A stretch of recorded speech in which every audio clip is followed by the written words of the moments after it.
Amahoro bavandimwe, umwami wacu ashimwe ubw'iki gitondo nanone yongeye kuduha akatugirira ubuntu bwinshi kugira ngo tubashe kongera kwibwira amagambo ye yandikishije umwuka we. Reka dusenge hanyuma tubumbure Bibiliya zacu. Data mwiza, Mana ikiranuka, turagushimira, ntabwo icyubahiro kuko ni wowe Mana yacu, ni wowe ugenga byose, ni wowe ufashe ubugingo bwacu mu kiganza cyawe. Mwami, ni wowe uturinda ukaturindira mu gakiza buri munsi uko tubyutse, uko dukangutse tugasanga Mwami ibyiringiro byo muri Kristo, ibyiringiro bizima biracyari mu mitima yacu. Mwami, turanezerwa cyane kuko Mwami nta kintu na kimwe twavuga yuko kiduturukaho gituma dukomeza Mwami tugatwaza. Rero turagushimira yuko ibyo byose ari wowe biturukaho. Uyu mwanya rero mwiza, bana natwe, wigarurira imitima yacu. Iki cyumweru dutangiye Mwami, uduhe gukomeza gutekereza ku ijambo ryawe, kwibwira amagambo yawe no gukomeza kuyakurikiza no kuyabaho mu buzima bwacu bwa buri munsi. Icyubahiro n'ikuzo bikomeze kuba ibyawe none n'iteka ryose. Amen. Reka tumbure Bibiliya zacu tujyane mu gitabo cy'ibyakozwe n'intumwa. Ibyakozwe n'intumwa turajya mu gice cyaho cya 5. Ibyakozwe n'intumwa 5, ndasoma umurongo wa 29. Uravuga ngo Petero n'izindi ntumwa barabasubiza bati, ibikwiriye ni ukumvira Imana kuruta abantu. Petero n'izindi ntumwa barabasubiza bati, ibikwiriye ni ukumvira Imana kuruta abantu. Ahangaha bari bafashe intumwa ku yindi nshuro kuko ntabwo ari ubwa mbere bari bazifashe. Tubona umurongo wo hejuru wo kuri 25 bavuga ngo ariko haza umuntu arababwira ati, dore ba bantu mwashyize mu nzu y'imbohe bahagaze mu rusengero barigisha abantu. Maze uwo mutware n'abasirikare baragenda babazana ku neza kuko batinyaga rubanda ngo batabatera amabuye. Bamaze kubashyira imbere y'abanyarukiko, umutambyi mukuru arababaza ati, ntitwabihanangirije cyane kutigisha muri rya zina? None dore mwujuje i Yerusalemu ibyo mwigisha, murashaka kudushyiraho amaraso ya wa muntu? Kuko bigishaga bavuga yuko uyu Kristo yapfuye akazuka, nyamara kandi yanishwe n'amaboko y'aba bagome. None bati, murashaka kudushyiraho amaraso ye, as if atari bo bamwishe. Bashaka nyine guhakana icyaha. Ariko aya magambo Petero yabasubije ni amagambo atangaje ndetse arimo ingingo ikomeye ivuga ngo ikintu gikomeye, ikintu kiruta ibikwiriye ngo ni ukumvira Imana kuruta abantu. Kubera yuko bari barimo babashukisha amagambo y'abantu, bariho babahagarika imitima yuko badakwiriye kwigisha muri iryo zina rya Kristo, yuko nibarenga kuri ayo mabwiriza hari ingaruka bari bugire, bari buhure nazo. Mbese babentimida, bashaka kubatera ubwoba, babereka yuko badakwiriye kwigisha muri iryo zina. Barangije barabasubiza ngo ikintu gikwiriye ni ukumvira Imana kuruta abantu. Nicyo gikwiriye. Ngo twebwe turareba, turakora igikwiriye. Ibyo muvuga, however much byaba making a sense, ariko ntago twakora ibyo mutubwira ngo tureke tunanirwe kumvira Imana. Ibi binagendana bavandimwe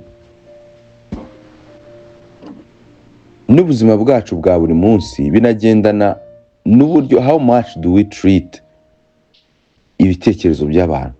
Ese ibitekerezo by'abantu, amagambo yoshya, inyigisho ziyobya, imigenzo n'ibyo twasigiweho basogokuruzaho akarande n'ibindi byinshi mu muco w'iwacu, mu muryango w'iwacu, ibyo byose it applies. Tugomba kumenya ko iyo turi kuvuga ngo ibigenga ubuzima bwacu, uburyo tubayeho, ubuzima bwacu bwa buri munsi, ese ni gute tuza kubaho ubuzima bwumviye Imana kuruta abantu?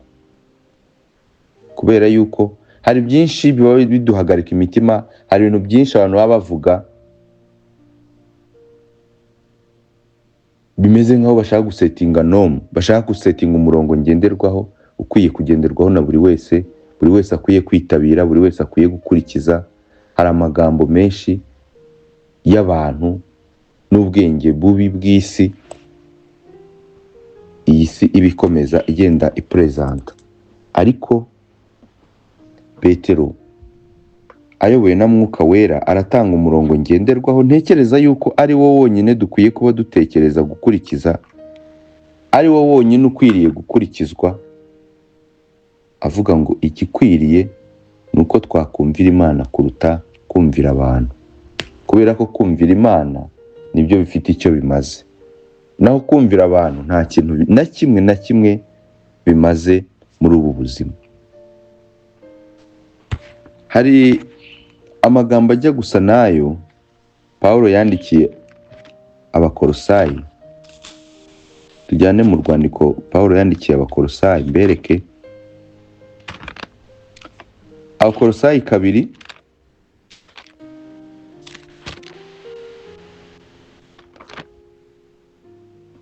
aho abigisha babaseseyemo bagatangira kubahagarika imitima, bagatangira kujya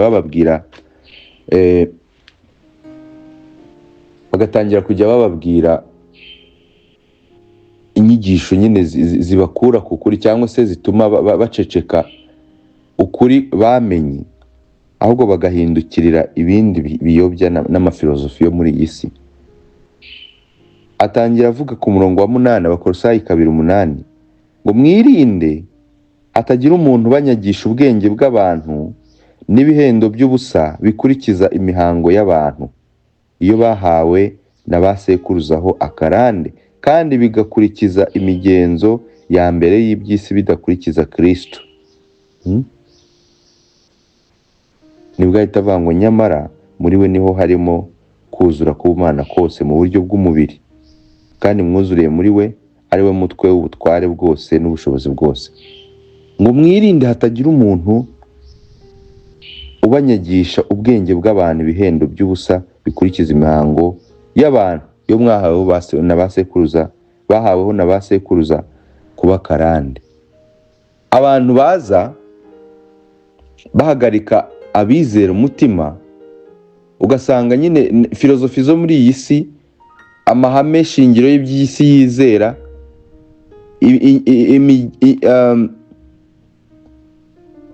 fondasiyo y'intekerezo, ibigenga imitekerereze y'abantu bo mu isi yaragiye isesera no mu itorero, yaragiye icengera mu bana b'Imana. Noneho ubona ubutumwa bwiza ntabwo bugifite uburemere, ku buryo abantu batangiye no kugenda babikurikiza kubera izo filozofi zo mu isi, kubera ahari se ibyo abategeka bari gushyiraho nk'umurongo mugari w'ibigomba gukurikizwa, ari byo ba Petero bafesinze, bakabwira ati turababujije ntihagire uwongera kwigisha muri rya zina, none mwongeye murashaka ko tubakorera iki? Ariko noneho wumva ukuntu bari igitangaza, ngo babazanye rwihishwa, babazanye ku neza, ngo kuko batinyaga rubanda ko babatera amabuye, kuko rubanda nyine birumvikana ko bari barambiwe kubona abo bantu babakurubana bajya kubexecutinga, kandi babizi neza ko ari intumwa z'Imana bavuga ukuri. Rero bagatinya rubanda, nabo bari babizi yuko aba bantu bafite uburyo, hari ububyutse Imana iri kuzana muri rubanda kubw'umurimo w'aba bantu. Rero bagomba kubatwara gake gake, hatagira umuntu uza kubatera amabuye. Bavandimwe, ni ikintu gitangaje yuko hari igihe amategeko bitewe n'aho aturutse n'uburemere azanye, umuntu aba yumva noneho atangiye kugenda ashurinkinga. itegeko ryatanzwe riturutse aha n'aha. Ubwo rero mwirinde mubigendemo gake ibintu nk'ibyo. Ariko Petero we arahagarara to his feet, akababwira, abareba mu maso, akababwira ngo ibikwiriye ni iki? Ikintu gikwiriye ni uko twumvira Imana kuruta kumvira abantu. Bavandimwe, ntabwo ari uko Petero yarashatse gusuzugura ubuyobozi, ahubwo ni uko hari imirongo n'ubundi ntarengwa, hari imirongo iba ikwiriye kutarengwa n'umuntu uwo ari we wese mu baremwe. Rero niba hari ibyo Imana itubwira kumviraho, ntabwo ari ibijyanye no kureka kuvuga ibya Kristo, ntabwo ari ibijyanye no guceceka rya zina. Niyo mpamvu Petero yashize amanga, azi neza ko nta cyaha ari gukora, azi neza ko nta gusuzugura ubuyobozi kuri maho, azi neza yuko Mwuka Wera abakonvinsinga, abemeza neza yuko bakwiriye kwera imbuto z'ubutumwa bwiza. Kabone nubwo babibujijwe, kabone nubwo babujijwe kuvuga iryo zina, ariko ntabwo ibyo byo bishoboka. Aho ngaho uba winjiye muri zone idashoboka. Afazari abantu banapfa, afazari abizera bahasiga ubuzima, ariko ririya zina ryo rya Kristo ntabwo rigomba gucecekwa. Aha rero niho yakuye uwo mwanzuro ufite strong conviction, akavuga ngo aho kugira ngo twumvire abantu, ibikwiriye nuko twumvira Imana, nibyo byiza kurutaho. Mukora icyo mushaka, twebwe mwaratubujije, natwe umwami aradukomanda, ari mwe n'umwami wacu turumvira nde? Ibikwiriye rero kuri twe ni ukumvira Imana kuruta ko twumvira mwebwe. Kumvira abantu, bavandimwe, ni ikintu gitangaje. Hari igihe tuba tubyumva tukumva ni ibintu biri kure, bitatugeraho vuba, twumva ko twumvira Imana mu buzima bwa buri munsi, ariko kumvira abantu ni ibintu byoroshye cyane. Kumvira abantu nibyo bitubaho igihe ibitekerezo by'abantu muri iyi si biweyinga, bifite uburemere burengeje ubwo ibyanditswe bifite kuri wowe. Kumvira abantu ni ugutinya abantu. Kumvira abantu ni ugushaka gukora ibibanezeza, wirengagije, utitaye ku bigendeye cyangwa se ku byubaha ijambo ry'Imana. Niyo mpamvu ari ibintu bitari kure cyane yacu. Uzumva umukristo akubwira ati twebwe iwacu bimeze gutya na gutya, bigenda gutya na gutya.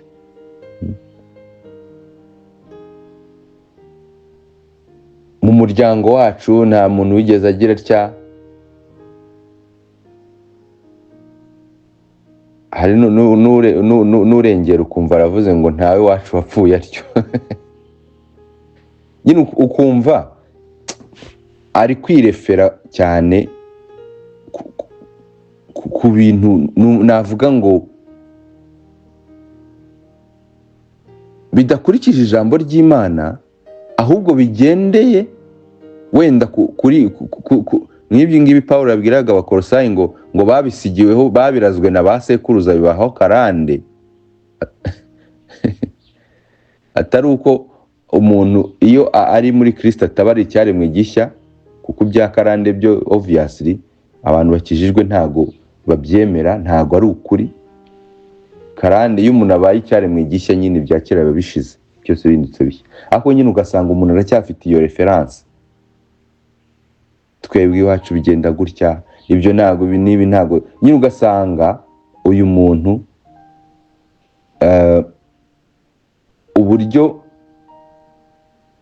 uburyo ya addressinga matters z'ibintu, uburyo avugamo ibintu, ntabwo ari uburyo mu by'ukuri bufata icyitegererezo mu ijambo ry'Imana. Ntabwo ari uburyo bwo kuvuga ngo ntabwo ari nk'umuntu urimo arakotinga verses. Ikibazo cya mbere kiza mu mutwe we ntabwo ari kwibaza ngo ese Bibiliya ikivugaho iki. Ubundi ubwo nibwo buryo bwo kunesha inyigisho z'abantu, kunesha ibitekerezo by'abantu.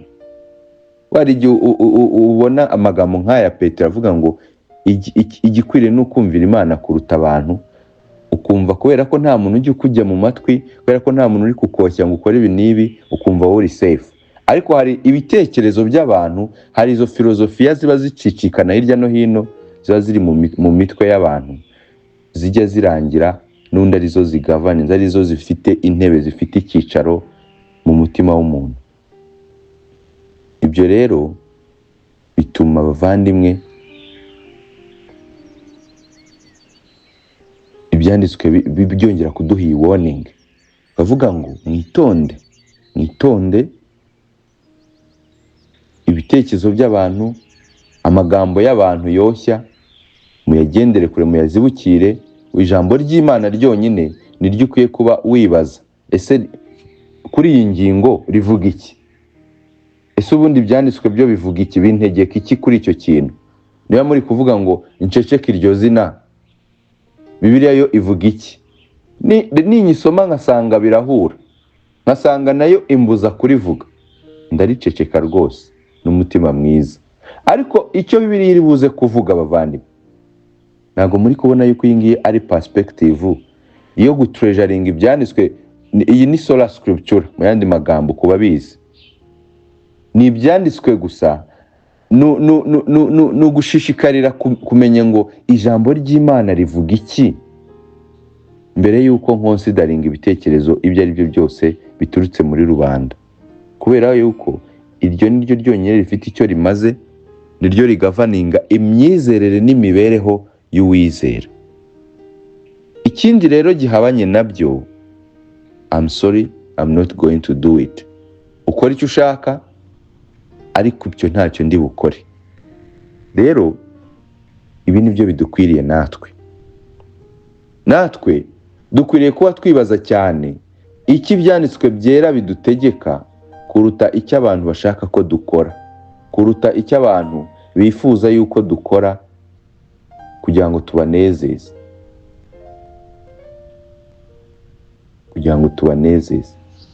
Undi mwene data ugasanga wenda nta nubwo ari muri ibyo by'iwabo n'imiryango yabo n'uburyo bakoramo ibintu n'iki, ariko ugasanga ni wa muntu urajwe ishinga no gushaka yuko nyine ibyo akora binyura amaso y'abareba, ashaka kunezeza abantu, ashaka ishimwe ry'abantu. Ibintu byose ari gukora ubona agendereye ngo abantu babinotise, abantu babibone, babihe credits, abe approved. Umuntu usikinga approval mu bantu, uyu nawe abari kugwa muri uyu mutego Petero yirindaga, uvuga ngo ibyiza ni ukumvira Imana kuruta abantu, no gushaka kunezeza abantu, gushaka gukora ibinezeza ijisho ryabo cyangwa se bituma baguhereza approval, bakakwakira muri bo, ntibakurejete, bakakwiyumvamo, ushaka gukora ibintu kubw'impamvu z'abantu bakureba, bameze nk'aho ari bo bari gukota. Ni nk'abajaji bicaye hariya, wowe urimo uraperforminga kugira ngo ukunde umitinge desire zabo, ukunde unezeze ibyo bashaka n'amarari yabo. Umenye neza yuko nta kintu na kimwe uri gukora, niyo byaba ari byiza, niyo byaba byitwa yuko biri mu bwami bw'Imana, I assure you yuko utari kumvira Imana, utari kugendera mu by'Imana yategetse, ahubwo urimo urashaka kwiyalininga n'ibitekerezo by'abantu n'imyumvire y'abantu na approval zabo, kugira ngo uzi winning approval mu maso yabo, bakwemere, bakwakire. Hari abantu bameze batyo, agashaka gukora ibintu byose kugira ngo ijisho ry'abareba rinyurwe. Aho naho uri muri iki cyaha cyo gushaka kunezeza abantu utitaye, wirengagije ku by'Imana yategetse. Ibyo rero bavandimwe ni ishyano rikomeye, ni akaga mu kandi, kubera yuko Petero aravuga ngo igikwiriye, mu yandi magambo ibitari ibi ntago bikwiriye. Igikwiriye ni ukumvira Imana kuruta abantu. Iyo umuntu rero atangiye gufata abantu akaba ari bo senta y'ibyo akora byose, ari bo anezeza, ari bo pleasinga, ari bo ashaka kumvira, aho ngaho biba byarangiye. Icyo kuvuga ngo urumvira Imana ukibagirwe, uba wamaze kukirengaho. Nta kumvira Imana kuba kuri muri ibyo ngibyo. Ibi rero bavandimwe natwe biradukwiriye. Uyu munsi wa none reka dukomeze gutekereza mu buzima bwacu, buri wese yisuzume, yisubiremo, yibaze ese ni ibiki nkora mu by'ukuri byirengagije amahame y'Imana, byirengagije ijambo ry'Imana, ariko bigambiriye abantu, bitagatinze abantu, haba igikundiro cy'abantu, haba approval yabo. Harabo njya numva ngo barwara amadepresiyo kubera ko ngo bapostinga nk'agafoto ngo abantu ntibakarayikinge, akumva nyine ko yanzwe tu, ntawe umwitayeho, ntawe umukunze. Umuntu nyine uri obsessed no kunezeza abantu, no gushaka approval mu bantu, aricyo kintu kwabisa yumva umutima w'inyotewe ku buryo natakibona ntabwo rirema. Abantu ntibankunze, abantu nyine ku buryo umuntu ziriya like zo kuri social media aba yumva ari ikintu gikomeye cyane. Ubwo nyine abazikanzeho bose ubwo arumva ko bamukunze, batazi kandi aho ibibazo bikavuka. Rero dukwiye nyine hari amagambo abakera bajyaga bakoresha bavandimwe, bavuga ngo coram deo, cyangwa se always in the presence of God, cyangwa nko kuvuga mu Kinyarwanda ngo ukwiye kuba ukora ibintu byose buri gihe nk'umuntu urebwa n'amaso y'Imana, nk'umuntu uri imbere y'Imana iminsi yose. Nkaho umuntu wenyine ukureba ari Imana, nta wundi muntu uhari, nta wundi wo kunezeza, nta wundi wo gukorera ibintu, nta wundi nta n'ukwiye kubutekerezaho ngo se rubanda ngo kanaka uyu n'uyu arabibona ati, ese nimvuga ibi arabifata ati. Ahubwo ukwiye kuba utekereza nk'umuntu uri imbere y'igitinyiro cy'Imana, imbere y'ijisho ry'Imana. Imana aba ariyo mucamanza wawe, aba ariyo imenya ibyo ukora, niba koko uri gukora ibikwiriye cyangwa se bidakwiriye. Ariko nugerageza gukorera ijisho ry'abantu, ntabwo ushobora kunezeza abantu ngo unezeze n'Imana icyarimwe. Icyo Bibiliya yaragihakanye. Ntawe ukorera abami babiri, byarangira ukunze umwe ukanga undi. Kuko muri iyi case aba bantu uri gushaka kunezeza baba bamaze guhinduka nk'Imana yawe. Mwene data, zibukira uhunge bino bintu. Niba hari ibyo wibonaho, niba hari ibyo witahuyeho, komeza ubirwanye, komeza ubigendere kure. Ujye ureba mu ijambo ry'Imana, amaso yawe ahore yubitse mu byanditswe byera, uhore wibaza ngo Bibiliya iravuga iki kuri ibi bintu? Ese Bibiliya yishaka kumbwira iki kuri ibi ngibi? Amagambo y'Imana avuga iki kuri iyi ngingo? Naho kuvuga ngo abantu bavuze, bambwiye, bambujije, bagize gutya, ibyo ngibyo nta muntu uzasavinga abami babiri ngo bikunde. Ibyo rero nibyo bidukwiriye nk'abana b'Imana. Ndasaba umwuka w'Imana ngo abane natwe uyu munsi, akomeze kugenda atwigisha, adutoza kumvira Imana, kugendera mu nzira z'Imana. Iby'abantu, iby'iyi mu isi tukabihinyura, tugakunda ibyo mu ijuru, tukaba ari byo tugenderamo, kandi akaba ari byo bitubera umukoro wa kumanywa na nijoro. icyubahiro gikomeze kuba icy'Uwiteka iminsi yose.